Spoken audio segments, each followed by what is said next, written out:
Yeah, it's me, making a video. Yay.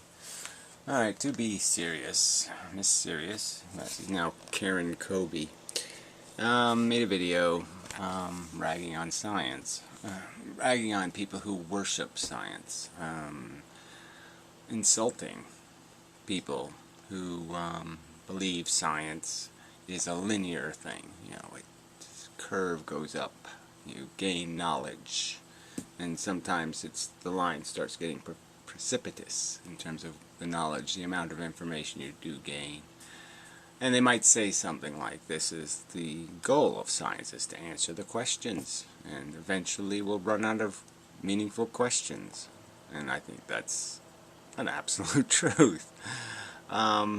You can imagine, you know, we could live for a while and we'd start running out of things to be interested in terms of discovery, because yeah, it's already been sifted. The sand has already been sifted, all the good bits have been pulled out, and it would be just kind of silly for you to show up way late, you know, with your little pan and start panning for gold in a stream that's already been dug dry, kind of a thing. But it is just silly not to concede our evolution. And we know in the last 10,000 years, human beings went from essentially a preposterously ignorant minky, not, you know, played with fire, could utter some words, could have some communication, but knew nothing about their world.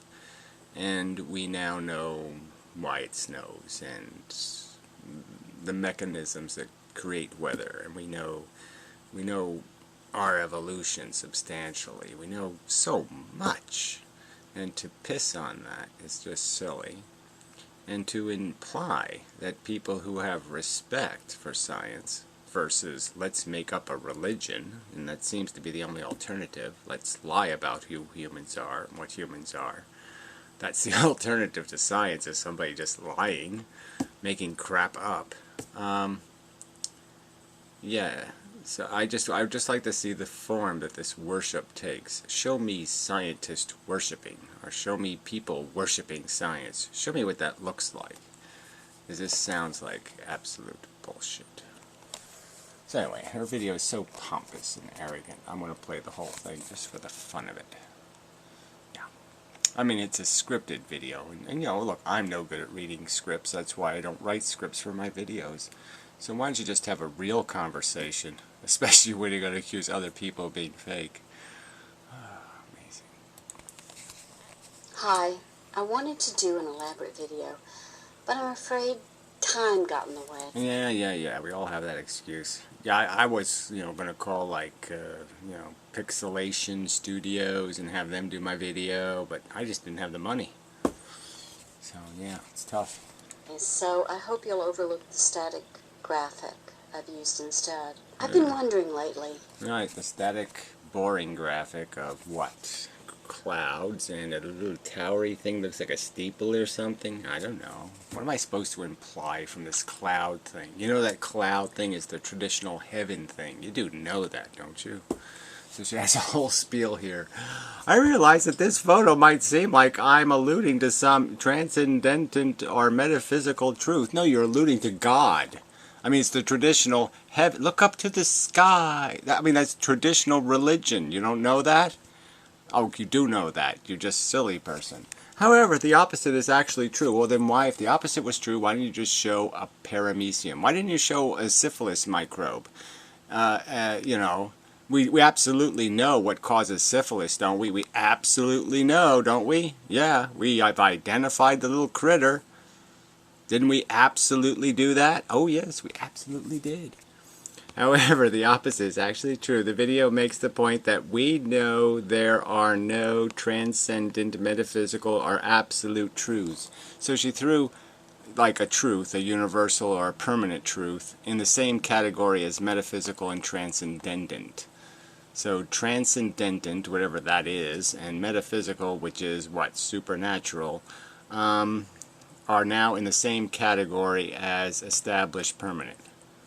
So it's not true. Syphilis, it doesn't really cause syphilis. Okay, there's some other thing that causes syphilis, and we're just being fooled, and we've persecuted the poor microbe for no good reason.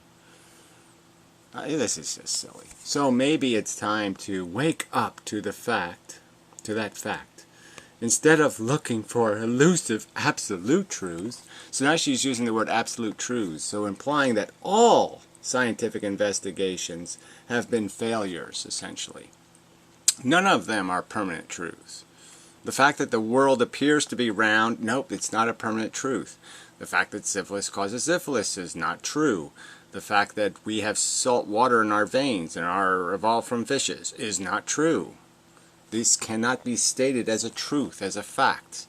We somehow have to indulge anybody who wants to make up some other story, because our truth is somehow weak and insignificant and meaningless. It's elusive. They're not elusive. They're all over the goddamn place. We have friggin' done it. We went to the damn moon. Okay, and we found out there's nothing interesting there either. Oh, it's just so stupid. Maybe it's time to find ways to live as authentic human beings. Now, what the hell? How pretentious can you get? So her philosophy is authentic human philosophy. Ah, she's being an authentic human being because she has a delusional, aggrandizing notion of her purpose and function. She doesn't see herself as a fucking gooey, stupid, ignorant, dumb fish inside of a skin fish tank. No, she's a special, super, magical person because she feels it in her genitalia. Yes, her genitalia tells her so. The goal of science is not to arrive at absolute truth. Oh, yeah, the goal of science is to answer questions. And guess what? The questions are getting lamer and lamer. The questions are getting, like, so freaking stupid.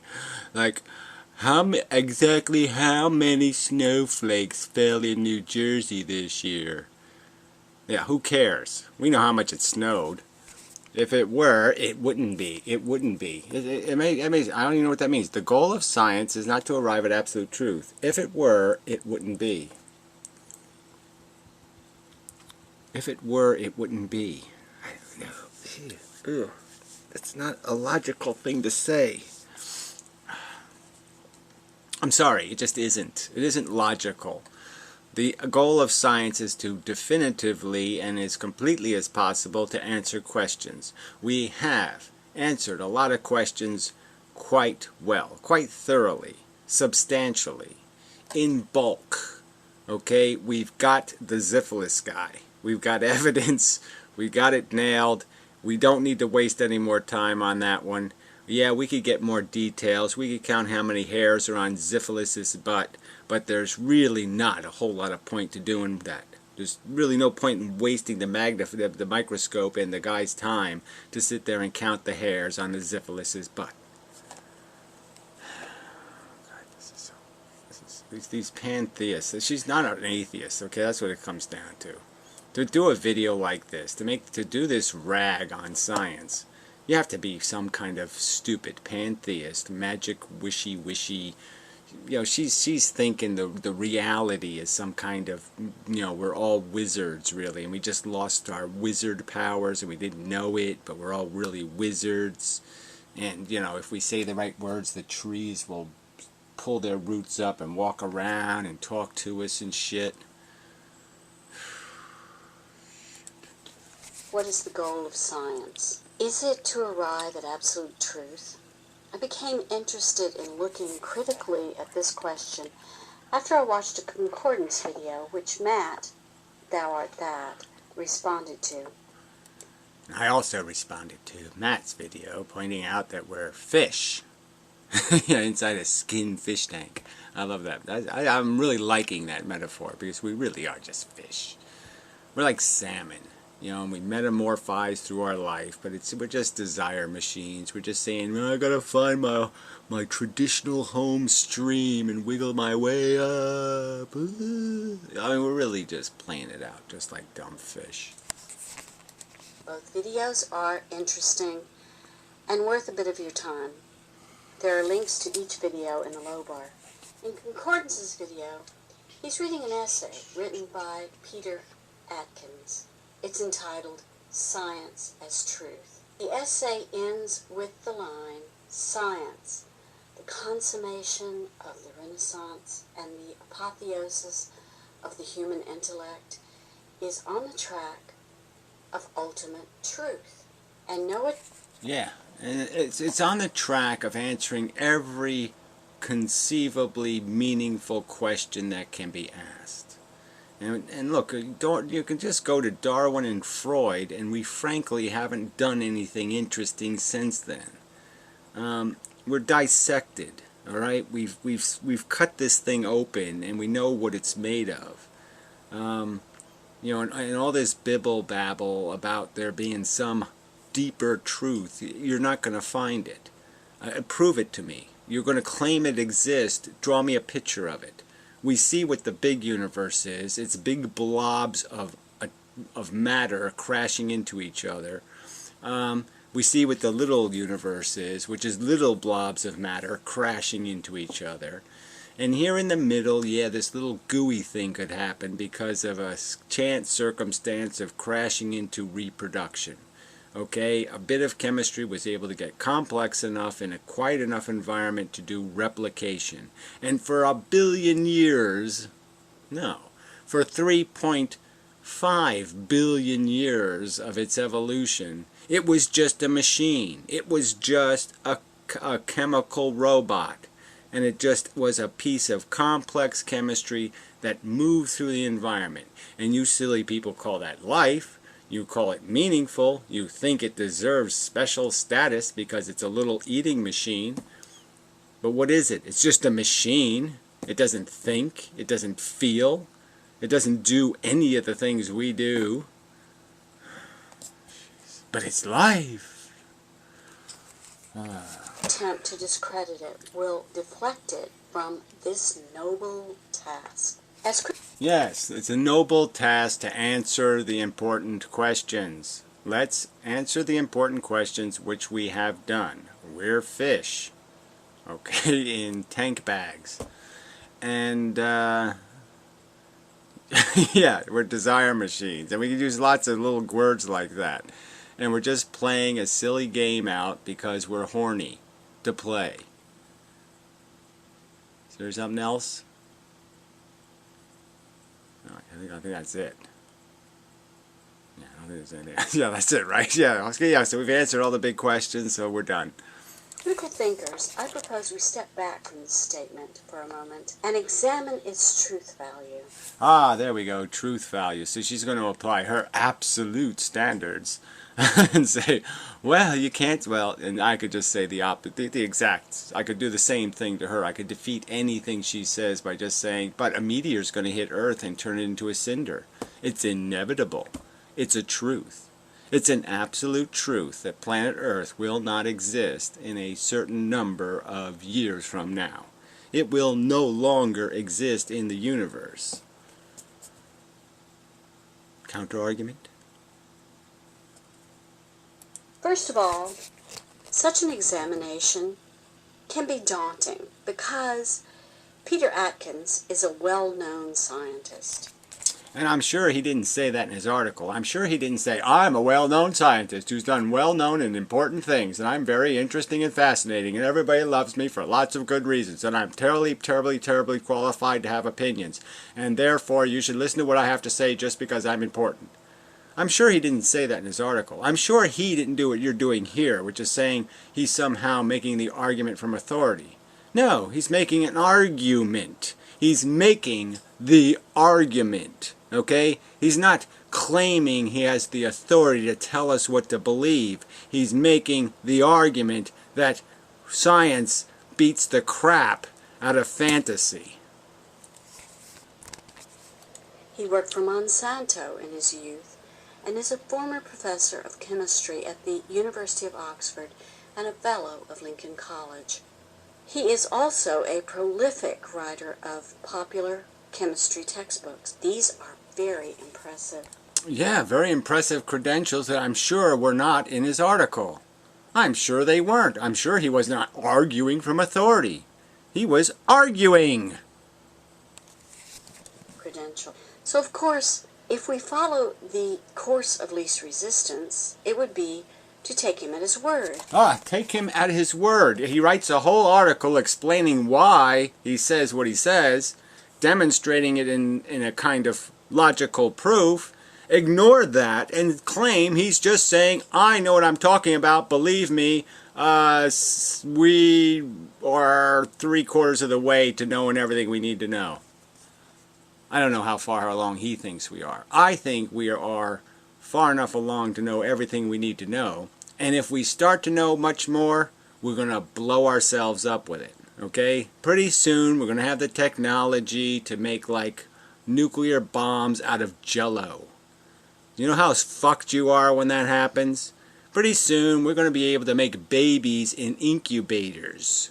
You know how fucked we are when that happens? Silly person. To assume his idea is true, and that, in fact, the ultimate goal of science is to arrive at absolute truth.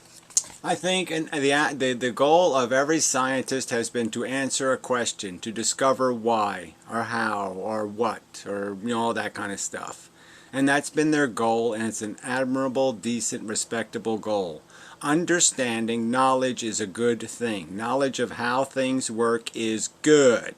Okay, what we do with that knowledge is another question. Are we capable? Are we responsible? Okay, or are we living in fantasy lands like so many of you cloud chasers? Yeah, you're the liability to science. Science isn't the liability. Science will tell you you're a dangerous fish. Go ask a scientist and he might tell you you're a dangerous motherfucking fish. You should be in a damn cage. Because, yeah, you can't responsibly use anything. Most scientists probably agree. But we're not gullible. We're rational skeptics. Alright, gullible. So again, to see that implication as if some scientist spoke from on high and said, you will believe what I say. Not because I made a logical argument, but just because, to be serious, enunciated my credentials. You see this perversion, this manipulation, this fucking propaganda, and it's slanderous propaganda.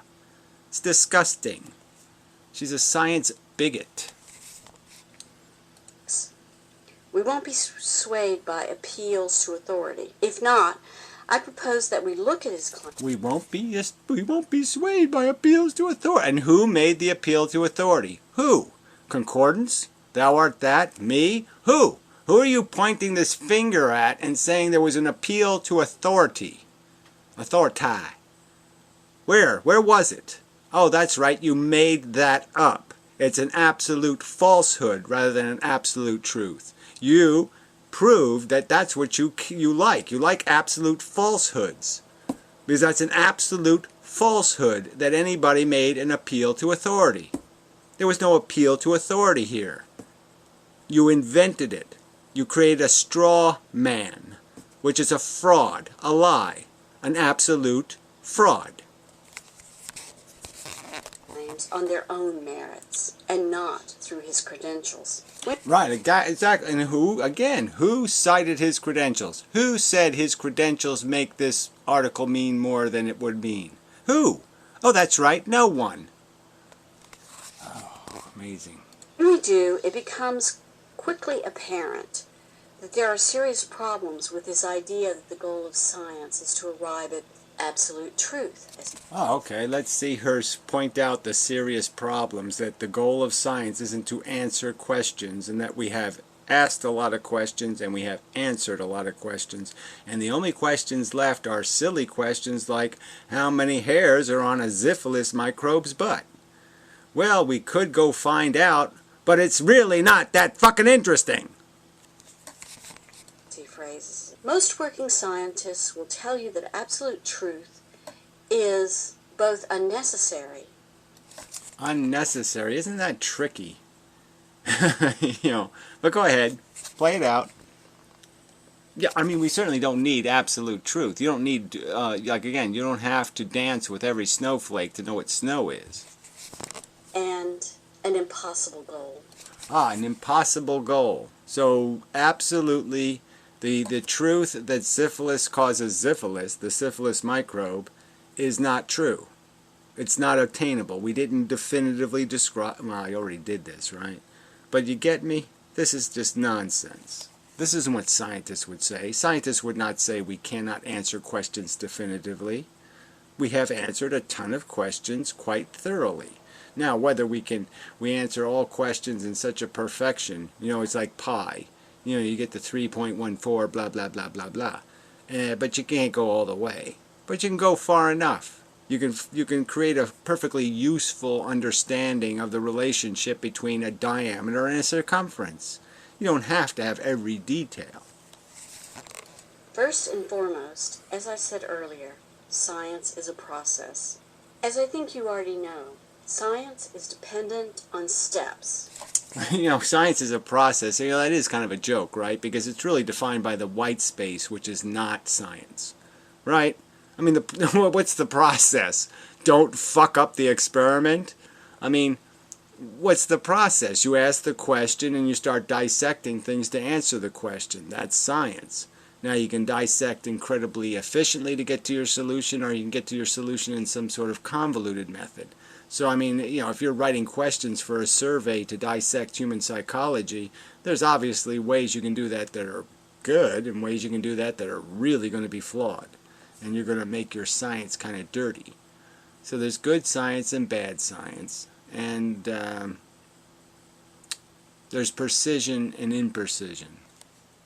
There's accuracy. There's high tolerances and low tolerances in terms of accuracy, which are known as the scientific method. These, in summary, are the steps. First, the formulation of a question. Then, the development of a working hypothesis. Next, making predictions based on this working hypothesis. Well, I don't see why you'd bother with predictions when you're dissecting a frog. How are predictions have anything to do with it? No, you ask the question, what makes froggy hop hop? Okay, and then you take out your scalpel and you start finding evidence. Okay, so you don't even have the steps correct here. You have a question you ask. Is it possible to shoot a rocket at the moon and find some way where we can get back home again? So you ask the question and you find the answer. Well, yeah, you can, because there's this little neat trick you can do when you get into a gravitational field where you can make your losses neutral. And you can change your direction. You can go in any direction you choose for free. It doesn't require you to stop and then change your direction. So you don't have to lose any of your acceleration or momentum. And it's a trick. Yeah, and we discovered it. It's a truth. It's a truth.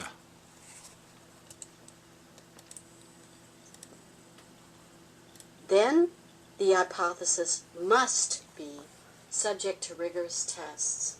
After that, there is the necessity of subjecting the tests to rigorous analysis. Yeah, this is all, she just made up all this crap, right? No, I mean, really, what do? You dissect the frog, you come up with evidence, and then you basically just describe, this is my theory, that this muscly thing is connected to this nervy thing, is connected to the brainy thing, and that makes the little leg go hoppity hop. And then somebody else can challenge that. They can say, well, you did your experiment wrong. You didn't dissect this. It's not really the nerve. It's no, the syphilis microbe runs all the way down to the leg and says, you better hop or else, fucker. And that could be as counter theory. Now, I think that theory could be proven to be nonsense, because you're not going to find the microbe, and you're not going to find the microbes can't make fists, and they can't extort. So you'll say, that's bullshit. Now we'll go with this nervy thing. And finally, those results must be submitted to peer review and Oh, so she's claiming there's no such thing as authority, essentially. Certainly no claim to authority. And then she's saying that somehow it's not science until, what, a bunch of eggheads say it is? I don't think that's true. Okay, it's the truth whether or not the scientists have accepted it or not. You either did the experiments correct. I mean, there was lots of people in history who discovered a truth. The scientific community said, fuck you, we don't want to hear about it. It didn't change the fact that the guy did good science. He was a scientist. He discovered a truth. And the fact that the rest of the scientists weren't ready for it has absolutely nothing to do with the fact that he did good science, came up with good conclusions, and discovered an absolute fact. So that's just absolute nonsense that there's some obligation for the scientific community to say, yes, we agree. That does not make a fact. I mean, it's nice if you need authority. It's nice if you're going to go on the road preaching it. But don't tell me that's good science. Application studies. As should be obvious from this quick overview of the scientific process, absolute claim... Pile of crap, made up view. There's nothing. It's just mush. Again, you had nothing in there about the word evidence. Nothing in there about the word experiment. So, nothing about the process of science, which is the hard work of collecting data. Nothing. She didn't say the word collect data, did she? No, she didn't say that. Are an antithesis of the process of science. Let's see. The history of science what's shows the antithesis? There we go. This quick overview of the scientific process. Absolute claims are an antithesis of the process of science. So, if you go into reading the genome with the absolute belief that evolution's a reality, to do proper analysis, you're not doing science anymore. That's an antithesis to science. So you shouldn't accept any of the previously discovered information. So every time you do something, you have to go all the way back to the water wheel or something. You have to go all the way back to no knowledge and start from the very beginning, because you can't trust anything that anybody else has already demonstrated to be true. Obviously, that's nonsense. Obviously, no mathematics would work that way. Nothing would work that way. That's just preposterous, imbecilic nonsense. The history of science shows that it consists of a series of provisional, relative truths. Relative to what? Provisional based on what? Provisional to what? Minor modification? Do you think there's ever going to be anything other than minor modification to the theory of evolution? Do you really? Most of Newton is only going to be modestly modified. Oh, shit. It's always something. It would appear it's always something. I'll be back. The computer called me and said goodbye. I don't know what that is. Must be somebody else's, like, I don't know, their cell phone. I don't know what. I don't know where that could possibly come from. But it said goodbye to me anyway, so that was nice. But to call me up to say goodbye kind of sucks. So anyway, on with this bullshit. Which, as we've seen, are the result of rigorous testing and their resulting demonstration of provisional truths in practice. Yeah, whatever. Look, this provisional world just doesn't mean anything, okay? We've already demonstrated this stuff isn't provisional, okay? The gravity thing worked. We went to the moon.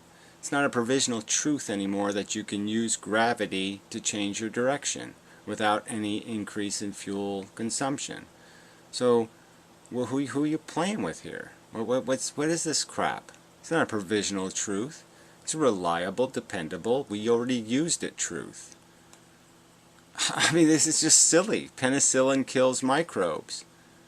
It's a truth. It's not provisional. It's been demonstrated over and over again. OJ cut his wife's head off. It's a fucking truth. To believe that the goal of science is to arrive at a static confirmation of an absolute truth. Static confirmation of an absolute truth. It's to answer the fucking question. And if it's going to be an accurate answer to the question, then yeah, it's going to be absolute because it's the truth. The truth. Fuck. Is more attuned to the claims of religion than of science. There, that accusation again. I mean, this is just slander. It's just fucking outrageous slander. To claim that because somebody thinks it's a reliable truth that you can use gravity to change direction, or that you believe that penicillin kills microbes, to call them a religious person because they have high degrees of confidence in the the fact of these circumstances is just slander. Slander. At this point, you may be thinking, and rightly thinking, that this must be wrong, because... No, it must be that you have a motive. What is your motive here? Why are you so afraid of the truth? Why are you running so fast and hard away from this horrible truth that what? Science may discover that what? You're a fish. Yeah, and you act like a fish. You smell like a fish. there are scientific laws, right? And these laws are absolute truths. Well, who says so, right? So that's another straw man, right? So you just, again, put words in people's mouths. That they say that the mathematical formulas are 100% precise. I don't think people claim that. Are they applicable in universal circumstances? They're all conditional truths. So you're just, again, setting up a straw man that no one's... Show me again. You keep making an accusation as if somebody is cheating, that somebody's breaking the rules of humanness, and yet you're not pointing this finger at any evidence, which is really, really, really lowbrow bullshit. Right? So, they must be important. They must be infallible. Let's take a look at some of these laws, shall we? Okay, what about... Pretentious much? Again, you see, this is why this person deserves to get ridiculed hard. Because this is just pretentious and arrogant and obnoxious way to argue. Ohm's law. It is a scientific... I bet she doesn't know shit about resistance in conductors. I bet she doesn't. fact. It is a scientific law. And the fact that they called it Ohm's law, it just has to do with the fact that, look, Ohm's did all this electric crap, and he came up with a whole bunch of good formulas. And so, yeah, whether they use the word law or formula, what's the difference? I mean, grow some proportion here in this nonsense. states that the current through a conductor between 2 points is directly proportional to the potential difference across its 2 points. But it's important to remember that this law, like all scientific laws, is contingent on its context. And and the context is the conductor isn't made out of plutonium. I mean, if it's made out of a radioactive element, it kind of fucks the game. There's, if it's a superconductor, it fucks the game. There's lots of ways you can fuck the game. The argument is Ohms is saying, yes, under normal circumstances, in normal conditions, this is how a conductor will behave. Shit. Ohm's law is only valid with linear networks. There, do you know what that means? Do you? So now she's making an argument from authority in the sense that I'm going to disguise an argument in something that 0.02% of the people listening to the video will know what the fuck I'm talking about. And you're going to tell me you're doing something else other than propagandizing to people. You're saying, let me go back to the original article. Are we going to find crap in the original article where he's going to reference specialized science? Start using the Latin terms for organs of the body and stuff? This is just another cheat, another pretentious cheat. Sure, you might be thinking, what about another law? For example, you could... So she thinks she proved Ohm's law isn't a reasonably comprehensive description of the relationship between voltages and conductivity. That mathematical relationship isn't substantially reliable in most common circumstances. That's her claim. She's defeated it. It's not the truth anymore. You can't use it anymore to figure out how big your conductor needs to be. Fuck. Newton's law of universal gravitation. A scientific law that a lot of us were made to learn in our beginning science classes at school. Made to learn. Isn't this another one of these statements where you're just like, wow. Where does that come from? Yeah, it's a substantially true, and we understood the history of the discovery and the time of the discovery, and the substantially completeness of this discovery. Right? Newton's law, as you likely remember, states that any two bodies in the universe attract each other with a force that is directly proportional to the product of their masses and inversely proportional to the square of the distance between them. But it's important to remember that it only applies in weak gravitational fields. And everybody knows what that means too, right?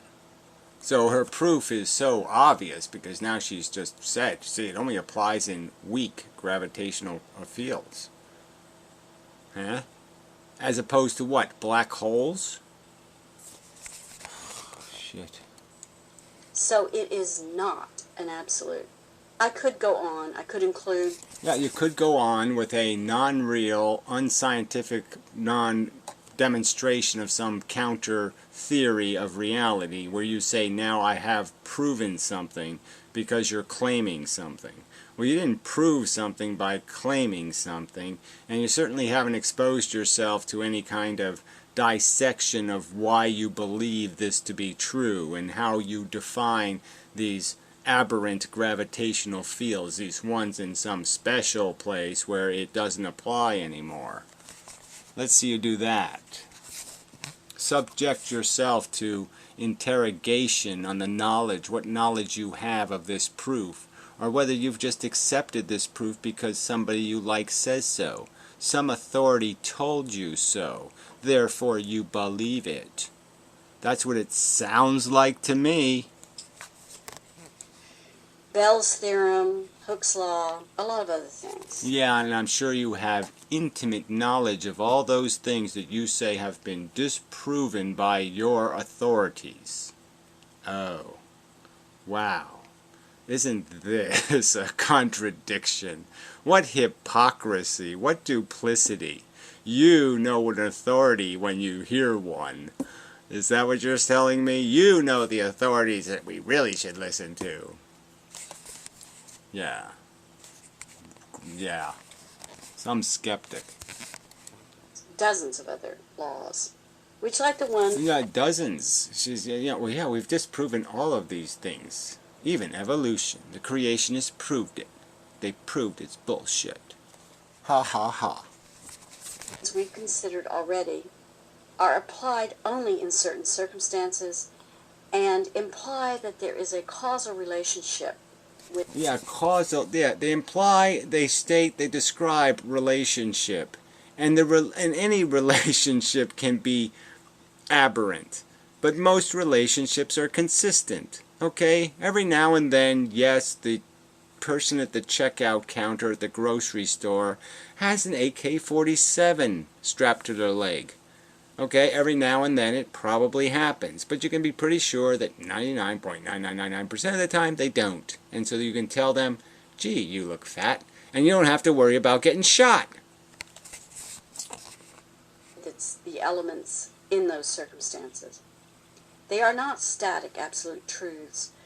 The history of science... They are very reliable, very comprehensive, very substantial definitions of relationship that are quite suitably described as accurate.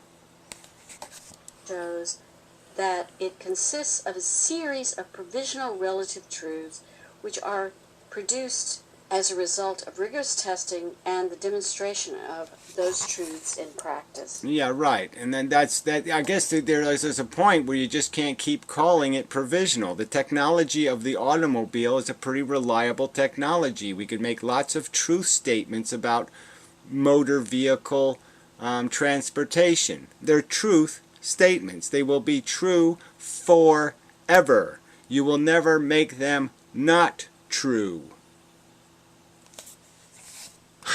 Ever. Natural science is therefore not an absolute. It's about... Again, so there's no reality. She just said it. There's no reality. We can't describe reality because reality doesn't exist. Okay, this window does not exist. I can't say this window as an absolute fact. It's there. I'm related to it. I'm a certain number of Planck constants in distance from it. No, we can't say any of that because we've got to leave the door open for the fact that the window's really God. That's all this is about, right? What's the fear of us drawing decisive conclusions that this window exists, this plant exists, this computer exists, and I exist, and I'm a fish inside a skin tank. Valuable and dependent process. Even a perfunctory examination of those who claim to have absolute truths reveals culturally misguided overreaching, which results... Culturally misguided overreaching. So if we claim clouds are full of water, that's what? Well, we're religious. We've overreached. We've gone too far. How dare we? Clouds have heaven in them. There's angels on them. And dogmatic inflexibility. Yeah, it's dogmatic. She doesn't even know what dogma is. Dogmatic means you don't have evidence. That's what dogma is. Okay? If dogma has evidence, then it's not dogma anymore. Again, the people you're accusing of not having evidence. So you're making the accusation that the person who states that our scientific knowledge has linearly grown throughout our progression through history, and that there's every reason to believe we will answer every significant question that needs answering, that begs for an answer, and yes, we may forego worrying about how many hairs are on a syphilis's butt, but otherwise we'll answer everything that needs to be answered. We'll satisfy ourselves that all the significant questions have been answered, and they've been answered completely and accurately. And that's our destiny, if we would be able to survive. But we're not going to survive because silly people like you won't admit you're a fish. You won't admit that you're out of control. You won't admit that desire is the only thing you live for. You won't admit that the whole process of existence has nothing to do with being intelligence, that intelligence is just a tool to find some way to make the cow edible. So yes, let's process the cow so we can consume the cow conveniently and get all the yummy, yummy fat and sugar out of it. I mean, this is what we're doing here. You want to pretend that you have a solution by denying the facts that will tell you you've just processed a cow into a piece of candy? As Karl Popper has pointed out, the more... I guess I should go look up this douchebag. Yeah, but see, she had to do that, right? She had to resort to an authority, as Karl Popper has pointed out. Like, that should mean something to me. Who's he? Why should I care? Why can't you just make the argument? Why is it significant that he says so? we learn about the world and the deeper our learning, the more conscious, specific, and articulate will be our knowledge of what we do not know. Okay, there, you said it really, you really emphasized it. Do not know. He just said the more articulate what we don't know will be. Okay, let's hear it.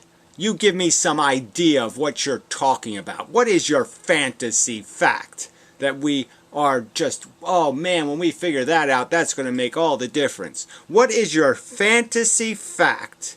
Okay, your imaginary, your articulate, okay, the awareness that you're supposed to have. So you have all this knowledge now. You're claiming you're smarter than everybody else because now you know how much you don't know. Well, why don't you tell me what you don't know? Why don't you give me a piece of evidence of what this I don't know looks like? Show me your possible fact. Show me a possible fact of significance that's still out there, that we're ignorant of. Show me the possible fact that we're ignorant of that could possibly make any difference whatsoever, that has anything like the significance of the theory of evolution. Go ahead, show it to me.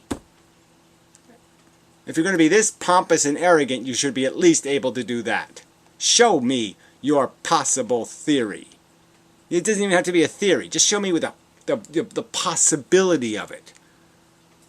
And I'll demonstrate that the fog you've created isn't going to be able to disguise that thing. It's not possible for it to exist. Our knowledge of our ignorance.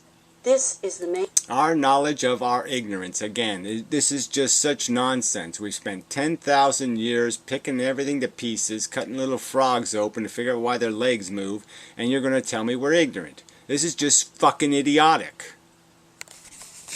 Source of our ignorance. The fact that our knowledge can only be finite.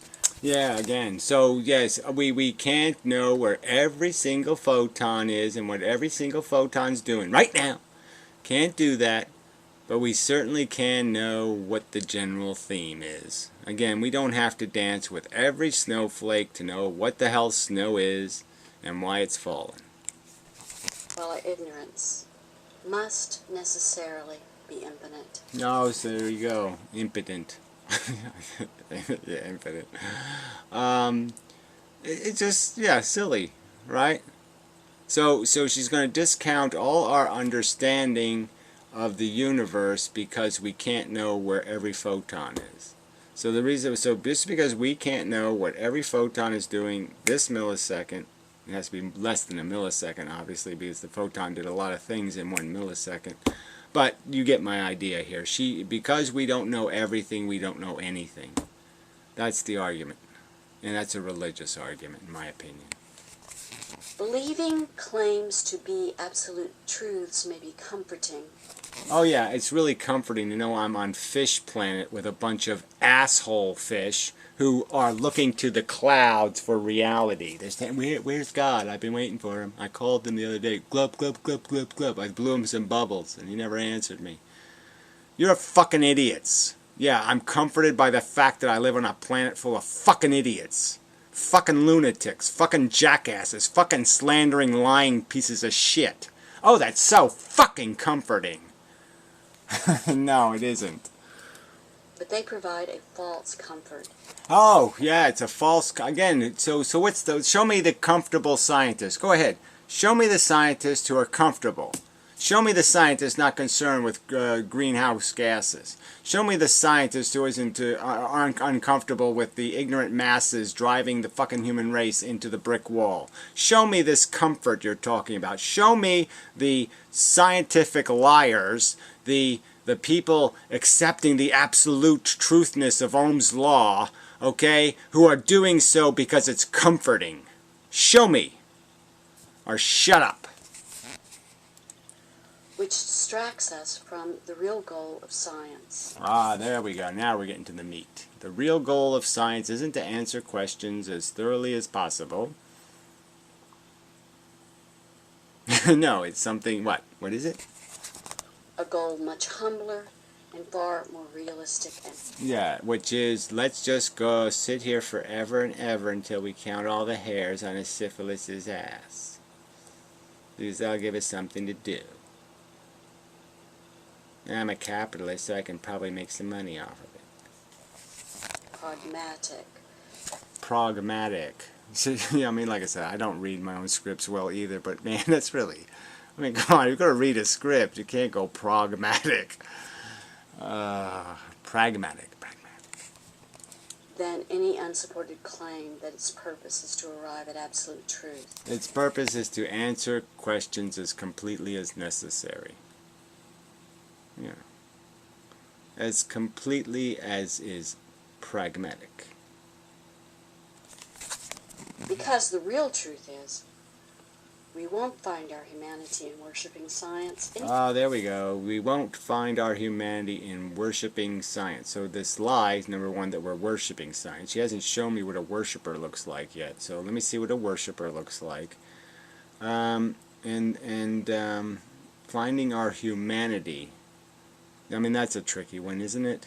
our humanity is, you don't want to deal with the truth of our humanity. Our humanity is we're selfish, grunting animals. And we have intelligence because it was a scheming tool. And we kind of have to go outside of our humanity to actually use our intelligence in some sort of constructive way. We have to break free of the human animal and become a logic machine. And a logic machine isn't going to work if it doesn't accept the truths discovered through science. There's no point in having logic if you're not willing to put any facts in. Science in, science out. Yeah, good. More than we found it in worshipping all the things we placed on pedestals in the past. Things. So she's basically saying that science is a Jeebus, or science is a totem pole, or science is just as bullshitty as a voodoo theory. This is an atheist on YouTube. Well, atheists on YouTube suck if this is how they want to talk. No. We only find our humanity when we truly understand, what it means to be human. Oh, there we go. We only find our humanity when we truly understand what it means to be human. Does that mean anything to you? You're only going to know that water's wet when you've wetted the water.